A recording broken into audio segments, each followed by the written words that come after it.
আচ্ছা, আবার নতুন ফুল ফুটছে। কত লঙ্কা তাকে খাইছি, সাদা দেখাইছি। এই দেখেন আবার ফুল ফুটতেছে।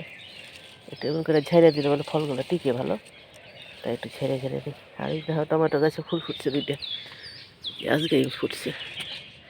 দেখো এই আরও ফুটবো, এগুলো বড় হইতেছে।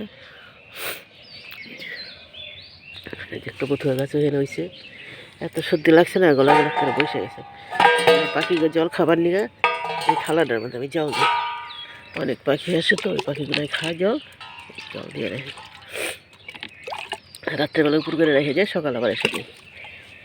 আর এই যে গাঁদা ফুল গাছটা অনেক ফুল আছে, দুইটা তো বলছি বিছন লাগবো। আর ছোট্ট টবের মধ্যে ছিল না, কৌটার মধ্যে একের গাছটা দুপুরে ধইলা যেত, কেমন মরা মরা হয়ে যেত, তাই এটার মধ্যে বেশি করে জল দেওয়া যায় না। এটার মধ্যে তো অনেকগুলো ফুল ফুটছে, বলছিলাম বিছনও করছি, এখন তো ঠাকুরকে দিই, ঠাকুরকেও দিচ্ছি।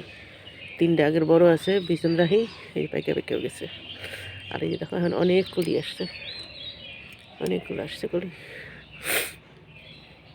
আর এটার মধ্যে দুইটা গাছ ছিল, আর টপ ছিল না, তো একটা রক্তগন্ধা আর এই যে একটা হলুদ, আগেও তো দেখাইছিল, তা আবার দেখাইলাম। ভিডিওটা তাহলে এখানে রাখি।